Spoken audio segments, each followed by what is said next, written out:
नमस्कार दोस्तों, मैं हूं शोभित और ये वाले डाउट यार अपने पास सबसे ज्यादा आ रहे हैं, तो एक एक करके इसको हम डिस्कस करते जा रहे हैं। साथ में मेरी टीम भी बैठी हुई है। ये लोग ये भी बताते जाएंगे कि और क्या क्या डाउट पूछे जा रहे हैं और उन डाउट के अकॉर्डिंग मैं आपके सारे के सारे पॉइंट्स, सारी की सारी क्वेरीज क्लियर करूंगा। तो सबसे पहले ये बहुत ज्यादा पूछा जा रहा है कि सर मेरी इतनी रैंक आई है, मैं एनडीए के लिए प्रिपेयर कर रहा था या जेई के लिए प्रिपेयर कर रहा था और मेरी इतनी रैंक आ गई है, अब हमारे पास क्या क्या ऑप्शन है। तो सबसे पहले तो हम ये देखते जाते हैं, ठीक है, कि क्या क्या ऑप्शन है और हम क्या क्या कर सकते हैं। और इसके साथ में बहुत बच्चे मुझे ये भी पूछते हैं कि सर आपका क्या सजेशन है, आप बताओ कि अगर इस जगह मैं होता तो क्या करता, तो वो भी मैं बताते जाऊंगा। तो जिन लोगों की तो रैंक आई है 1 से 2000 के बीच में, क्योंकि कई सारे बच्चे ऐसे हैं जिनकी रैंक 1 से लेकर के 2000 के बीच में आई है, जिनकी भी 1 से 2000 के बीच में रैंक आई है वो आईएमयू की काउंसलिंग में बैठ सकते हैं। अब ये जो आईएमयू की काउंसलिंग है ये कौन से कोर्स के लिए हो रही है? ये हो रही है डीएनएस के लिए, ये हो रही है बीएससी के लिए और ये हो रही है बीटेक के लिए। ठीक है, अब कई सारे बच्चे बोल रहे हैं क्या सर हम काउंसलिंग के थ्रू वो डीएनएस वाला कोर्स ले लें? तो देखो बात ये है कि डीएनएस का कोर्स विदाउट स्पॉन्सरशिप कहीं पे भी मत लो, चाहे वो आईएमयू हो चाहे कुछ भी हो, विदाउट स्पॉन्सरशिप डीएनएस में जाने का कोई मतलब नहीं है, क्योंकि फिर उसके बाद जॉब मिलना बड़ा मुश्किल हो जाता है। लेकिन हाँ, अगर आपकी रैंक अच्छी है तो आप बीएससी और बीटेक के लिए बैठ सकते हो। ठीक है, बहुत लोगों को ये डाउट है कि सर डीएनएस तो डिप्लोमा कोर्स है। डीएनएस डिप्लोमा कोर्स होने के साथ साथ आपको डिग्री भी देगा, क्योंकि डीएनएस कंप्लीट ही तब होता है जब आप बीएससी का एग्जाम देते हो। ठीक है, तो जो सेकंड मेट का एग्जाम होता है, फाइनल एग्जाम होता है, वो आपका डीएनएस लीडिंग टू बीएससी होता है। लेकिन मैं ये सजेस्ट करूंगा कि आईएमयू की काउंसलिंग के थ्रू डीएनएस मत लो, बीएससी और बीटेक ले सकते हो। अब उसके बाद लोगों का पूछना ये है कि सर क्या यहाँ पे कौन सा कैंपस ज्यादा अच्छा है, कौन सा कैंपस कम अच्छा है? तो देखो ये क्या होता है कि यार कैंपस ज्यादा अच्छा होना या कम अच्छा होना ये डिपेंड इस बात पे करता है कि वहां का प्लेसमेंट कैसा है। जनरली अगर आप डीजी शिपिंग की वेबसाइट पे जाओगे, डीजी शिपिंग की वेबसाइट पे जाओगे, इसका एक वीडियो भी मैंने बनाया था कि कैसे प्लेसमेंट चेक करते हैं, वो मैं आई बटन पे डाल दूंगा। तो डीजी शिपिंग की वेबसाइट पे जाओगे तो वहां पे सभी कॉलेजेस के प्लेसमेंट दिखाए जाते हैं, लेकिन आईएमयू कैंपसेस का जो प्लेसमेंट है ये मैक्सिमम 70% तक जाता है। कई लोग बोलते हैं कि सर उसमें 90% भी लिखा हुआ है। देखो 90% में क्या, मान लो जैसे 40 बच्चों का बैच है, 40 बच्चों ने एडमिशन लिया, तो 40 में से कई तो बीच में ही छोड़ के भाग जाते हैं। अब मान लो 40 में से 30 छोड़ करके भाग गए और 30 में से 90% का सिलेक्शन हुआ, तो वो हुआ 27। तो बेसिकली 40 में से 27 सेलेक्ट हुए, ऐसे मान करके चलो आप। ठीक है ना, तो प्लेसमेंट करीब 70% तक ही जा रहा है।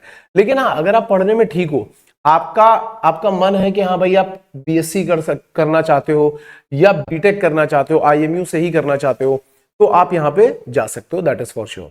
इसके अलावा और क्या ऑप्शन है यहाँ पे? तो इसके अलावा एक ऑप्शन और है, जो ये तो पहला ऑप्शन मैंने बता दिया। दूसरा ऑप्शन ये है कि आप यहाँ पे फेब बैच के लिए भी जा सकते हो, क्योंकि आपकी रैंक काफी अच्छी है। अगर आपने इंटरव्यू थोड़ा सा अच्छा दे दिया तो फेब बैच में डीएनएस, फेब बैच केवल डीएनएस के लिए होता है। बहुत लोगों को भी ये नहीं पता है कि फेब बैच क्या होता है। तो एक्चुअल में क्या होता है कि डीएनएस के लिए 2 बैचेस चलते हैं, एक होता है अगस्त बैच और एक होता है फेब बैच।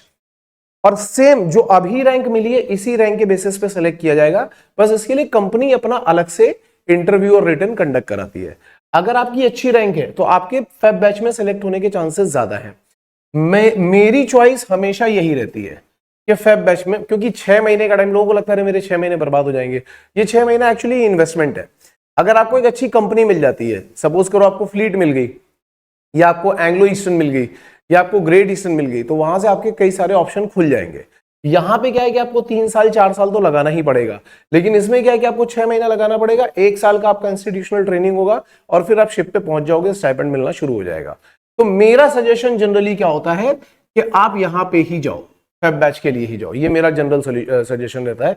लेकिन आप किसी का अगर ऐसा है कि नहीं यार मुझे बीटेक करना है, मुझे मशीन्स बहुत अच्छी लगती है, मुझे वहां पे इंजन साइड पे ही जाना है, तो आप यहां से भी जा सकते हो।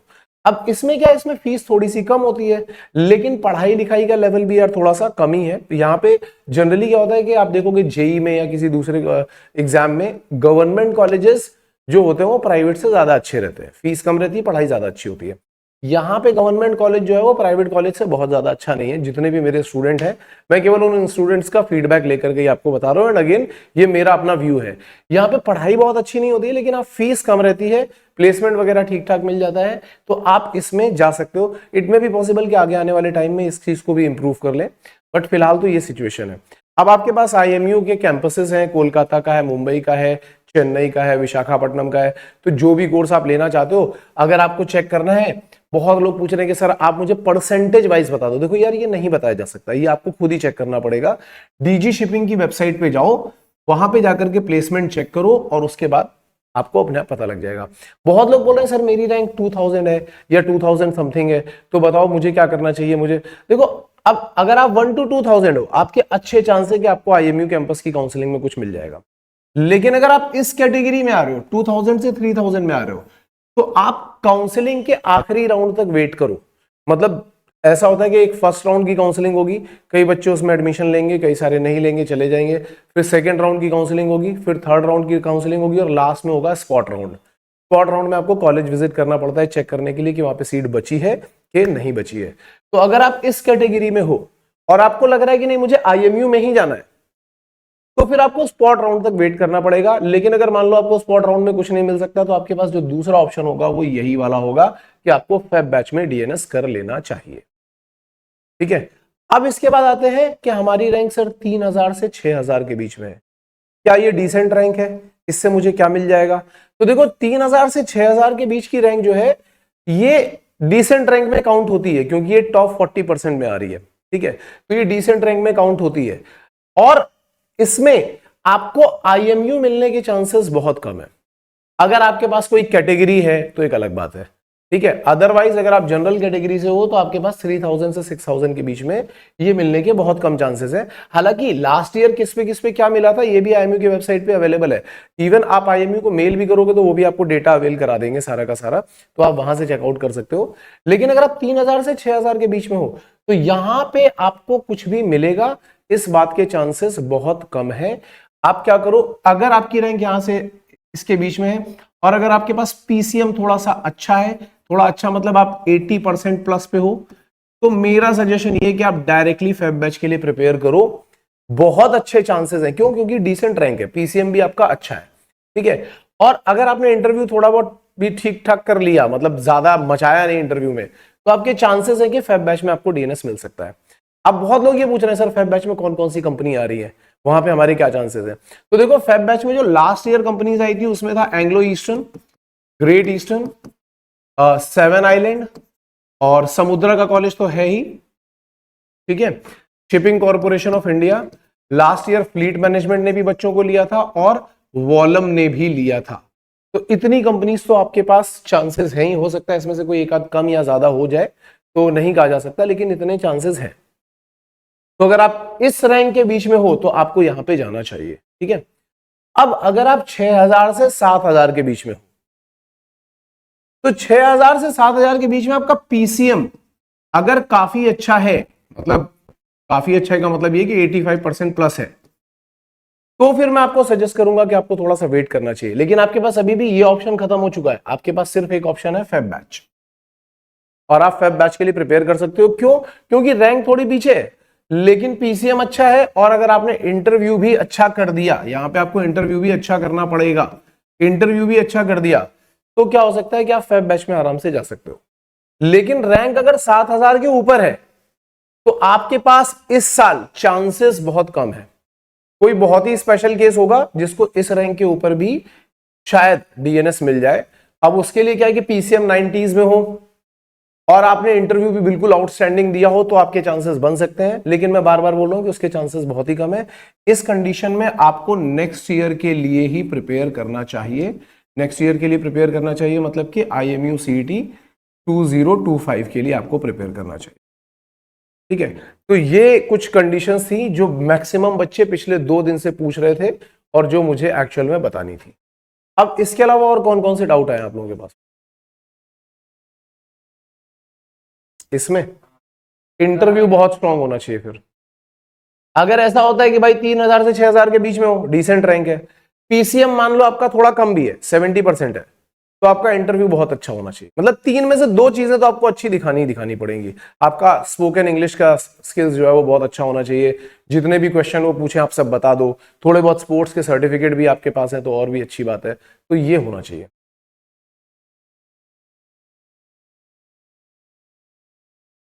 हाँ, अगर यहाँ पे आपके पास कैटेगरी है तब तो आप काउंसलिंग के लिए भी ट्राई कर सकते हो ना। अगर आपके पास यहाँ पे कैटेगरी है तो मैंने बोला ना कि इसके लिए ट्राई कर सकते हो।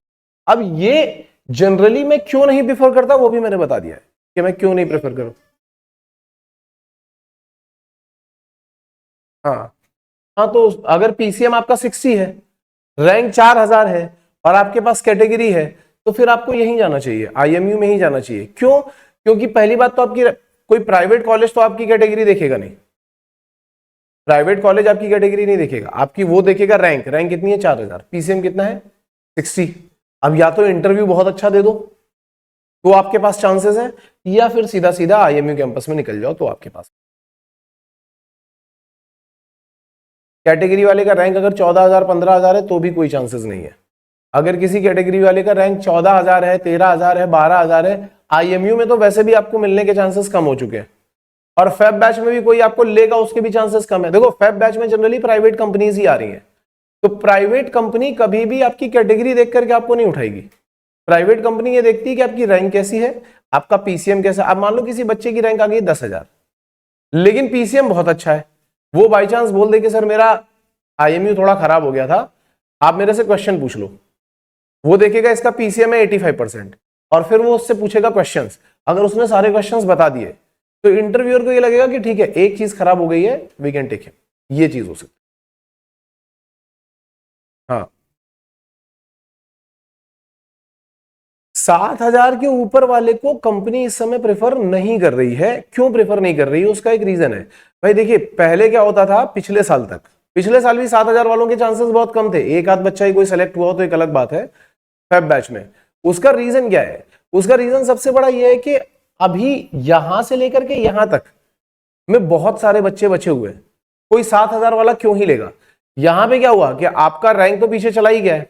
आप ऐसा सोच के देखो कि मैं एक कंपनी रन कर रहा हूं, मेरे पास एक स्टूडेंट आया, एक की रैंक है 4000, एक की रैंक है 7000, तो मेरे दिमाग में तो सबसे पहले ये चीज आएगी ना कि परफॉर्म तो 4000 वाले ने किया, 7000 वाले ने तो नहीं किया। दूसरी बात, अगर इंटरव्यू भी दोनों का सेम हो जाए तो भी मैं 4000 वाले को ही प्रेफर करूंगा। पीसीएम, अब पीसीएम की बात है कि कोई बोल रहा है कि मेरी रैंक 7000 के ऊपर है लेकिन पीसीएम 90 है, तो कंपनी वाले मैक्सिमम ये करते हैं, फेब बैच में लेने के बजाय उसको बोलते हैं कि तुम नेक्स्ट टाइम के लिए प्रिपेयर करो, मैंने तुम्हें स्पॉन्सरशिप दे दी है, अब तुम क्या करो, रैंक ले आओ, हम तुम्हें ले लेंगे।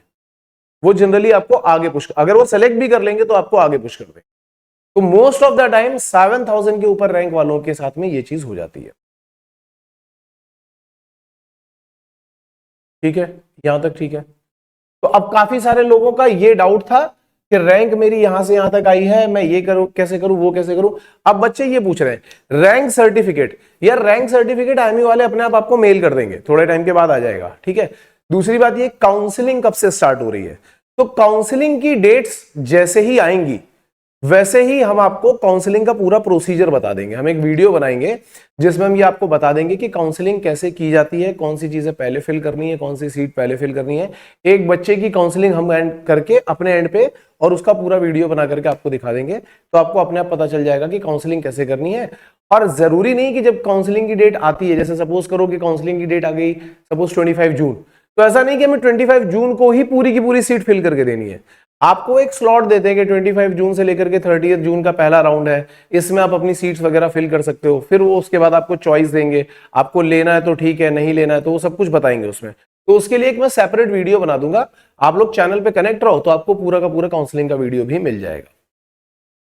ठीक है, अब कई सारे बच्चे ये पूछ रहे हैं, इसके बाद कई सारे बच्चे ये पूछ रहे हैं कि सर हमें बैच ज्वाइन करना है, तो हम बैच कैसे ज्वाइन कर सकते हैं।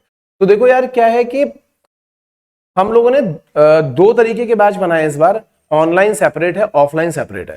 ठीक है, तो एक का नाम है प्रीमियम बैच और एक का नाम है अफोर्डेबल बैच। और अगर हम ऐसे देखें तो हमारा जो स्पॉन्सरशिप, अगर आपको कैटेगरी अपनी पता चल गई कि आपको किस बैच के लिए जाना है, एक तो फेब बैच बनेगा स्पॉन्सरशिप वाला, आप इसको एफबीएस बोल सकते हो या एएफबी बोल सकते हो, अफोर्डेबल फेब बैच, या एएसबी जो भी बोलना चाहो। ये ऑनलाइन बैच है, और दूसरा जो होगा वो अलग बैच होगा, दूसरा जो बैच होगा वो अलग बैच होगा, वो होगा प्रीमियम स्पॉन्सरशिप बैच। ठीक है, प्रीमियम स्पॉन्सरशिप बैच जो होगा ये कंप्लीटली ऑफलाइन है, और ये वाला जो बैच है ये ऑनलाइन है। ठीक है, इसकी फीस काफी कम है, इसकी फीस कंपैरेटिवली ज्यादा है। अगर आपको इनके बारे में इंफॉर्मेशन चाहिए है तो आप हमें कॉल कर सकते हो 9140191138 पर, या फिर 9930879712 पर, या फिर आप हमें व्हाट्सएप भी कर सकते हो और बोल सकते हो कि बैच ज्वाइन करना है, हमें सारे के सारे डिटेल्स प्रोवाइड करा दीजिए, तो हम आपको इस पर डिटेल्स भी प्रोवाइड करा देंगे और आपसे बात कर लेंगे। इसके अलावा कोई अगर IMU 2025 के लिए प्रिपेयर करना चाहता है तो यहाँ पे भी एक अफोर्डेबल बैच चल रहा है, ठीक है, अफोर्डेबल IMUCT मास्टरी, और दूसरा जो है वो प्रीमियम बैच चल रहा है IMUCT का, ठीक है, IMUCT प्रीमियम बैच, IPB नाम है उसका। तो इनके भी चार्जेस अलग अलग हैं और काफी ज्यादा डिफरेंस है चार्जेस में, और इसकी भी इंफॉर्मेशन के लिए आपको यहाँ पे ही कांटेक्ट करना पड़ेगा, तो हम आपको सारी की सारी इंफॉर्मेशन इसके बारे में भी दे देंगे। व्हाट्सएप के थ्रू चाहिए या कॉल पे करना हो तो आपको दोनों चीजें मिल जाएंगी। स्पॉन्सरशिप में हम लोग जो प्रिपरेशन कराने वाले हैं, यहाँ पे जो भी सिलेबस है इसका, वो पूरा का पूरा सिलेबस कंप्लीट होगा। ऑनलाइन में जूम के थ्रू होगा, ऑफलाइन में क्लासेस में ही होगा, ठीक है। सिलेबस कंप्लीट होने में 2 महीने का टाइम लगता है। अभी जो जुलाई में बैच ज्वाइन करेगा उसको कम से कम 2 बार रिवीजन मिल जाएगा, ठीक है। स्पॉन्सरशिप के जो फॉर्म है अभी 1 महीने बाद ही आने शुरू हो जाएंगे, और जो पहला एग्जाम होता है, रिटन एग्जाम होता है, वो सितंबर में या सितंबर एंड तक स्टार्ट हो जाता है। तो हम आपका तब तक एक बार सिलेबस कंप्लीट करा चुके होंगे। प्लस यहाँ पे PYQs, अलग अलग कंपनीज के जितने भी प्रीवियस ईयर क्वेश्चन पेपर है वो सारे के सारे क्लास में ही सॉल्व कराए जाएंगे।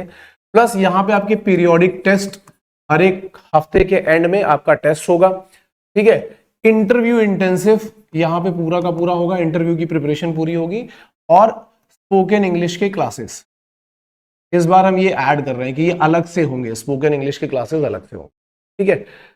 सेम यहाँ पे, बस यहाँ पे 40 स्टूडेंट है और इनको मॉक इंटरव्यूज एक्स्ट्रा मिल रहे हैं, इनको कम से कम 15 मॉक इंटरव्यूज एक्स्ट्रा मिलेंगे, ठीक है। और यहाँ पे थोड़ा पर्सनल अटेंशन रहेगा, यहाँ पे अपना बच्चा जो भी है वो ऑनलाइन क्लास में ही रहेगा, तो पर्सनल तो हम नहीं हो सकते, लेकिन हाँ ये है कि जितने भी डाउट्स आप पूछोगे वो सारे के सारे क्लियर। देखो यार, एक चीज और मैं यहाँ पे ऐड करना चाहता हूँ, ठीक है, क्योंकि बहुत सारे बच्चों के दिमाग में बहुत अलग अलग तरीके की चीजें घूमती रहती हैं। इस बार के बैच में भी हमारे काफी सारे बच्चों को लॉस हुआ, जिन बच्चों को ये लगता था कि पेपर बहुत आसान होता है, स्पॉन्सरशिप बहुत आसान होती है, कोई स्पॉन्सरशिप के चक्कर में पढ़ करके IMUCT खराब कर लिया है और किसी ने दोनों ही चीजें खराब कर ली हैं। तो मैं आपको कुछ कुछ चीजें और बता देना चाहता हूँ। जैसे सपोज करो कि एक बच्चा है जो बोल रहा है कि सर मेरी 4000 रैंक है, तो अब वो बोलेगा सर आपका सजेशन क्या है। मैं उसको बोलूंगा कि बेटा मेरा सजेशन ये है कि आप फेब बैच के लिए स्पॉन्सरशिप की प्रिपरेशन कर लो। अब कई लोगों को ये हो सकता है कि ये लगे कि मैं चाह रहा हूं कि मेरी कोचिंग में एडमिशंस आए, लेकिन देखो ये डिफरेंस आपको अपने आप से ही क्रिएट करना पड़ेगा। आपको खुद को पता होगा कि आपकी कम्युनिकेशन स्किल्स कैसी हैं, ठीक है, आपने प्रीवियस ईयर के पेपर सॉल्व किए हैं कि नहीं किए हैं, आप रिटर्न आराम से क्लियर कर पाओगे कि नहीं कर पाओगे, इस तरीके की सारी चीजें आपको खुद से ही सोचनी पड़ेंगी। क्यों? क्योंकि कई बार लोगों को लगता है कि अरे फीस कौन देगा, अगर हम फीस देंगे तो हमें 10,000 20,000 रुपए देने पड़ जाएंगे, इतने देने पड़ जाएंगे, उतने देने पड़ जाएंगे, इससे अच्छा मैं घर पे खुद ही प्रिपरेशन कर लूंगा। लेकिन इसमें एक लॉस है, एक बहुत बड़ा। सपोज करो कि आपने यहाँ पे मान लो 10,000 रुपए बचाने के चक्कर में आपको ये सेव करना था, आपने ये सेव करने के चक्कर में खुद से दिया और बाई चांस आपका फेब बैच क्लियर नहीं हो पाया, ठीक है, बाई चांस आपका फेब बैच नहीं क्लियर हो पाया, तो आपका पूरा 1 साल का गैप हो जाएगा। जो 6 महीने का हो रहा था वो पूरा 1 साल का गैप में कन्वर्ट हो जाएगा।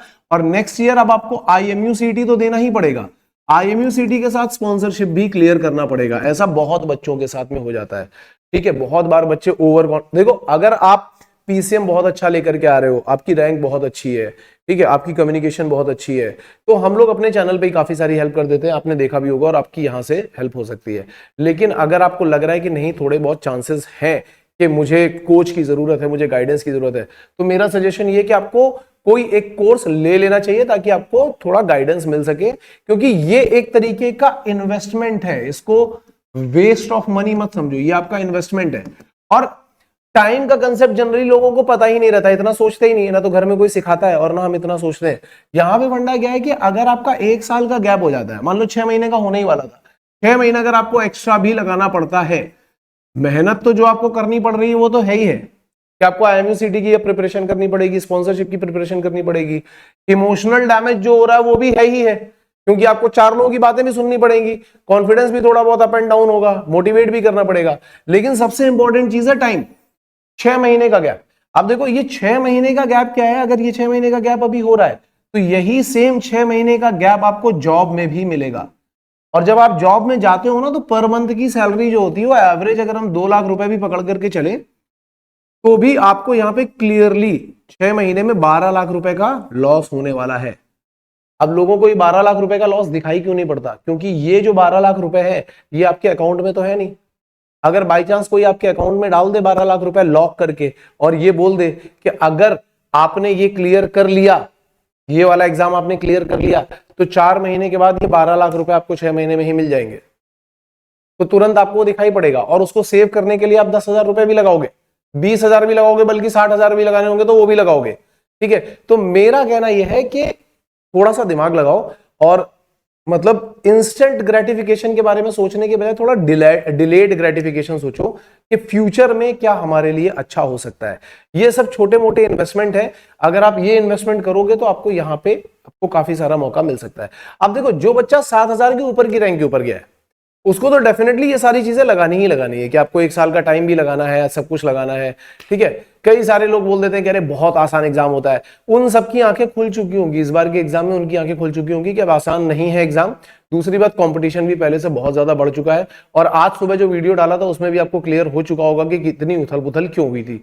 तो मेरा सजेशन ये है कि इन्वेस्टमेंट के ऊपर अपना फोकस करो। अगर आपकी रैंक थोड़ी पीछे है तो आप अपने इन्वेस्टमेंट के ऊपर फोकस करो, क्योंकि छोटे मोटे इन्वेस्टमेंट आपकी लाइफ बना सकते हैं।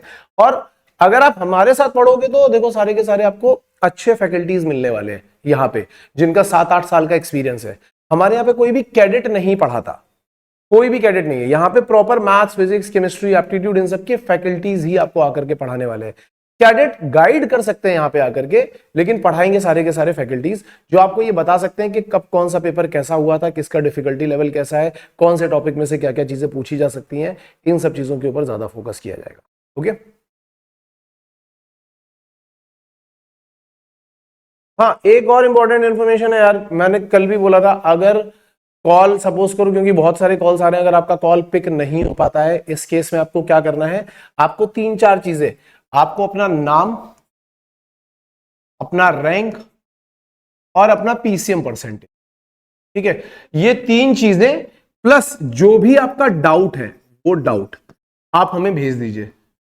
ये 4 चीजें आप हमें भेज दीजिए। ये 4 चीजें अगर आप हमें भेजोगे तो हमें पूरा आइडिया मिल जाएगा कि आप किस सिचुएशन में हो और आपके साथ में हमें क्या बात करनी चाहिए, क्या डिस्कशन करना चाहिए।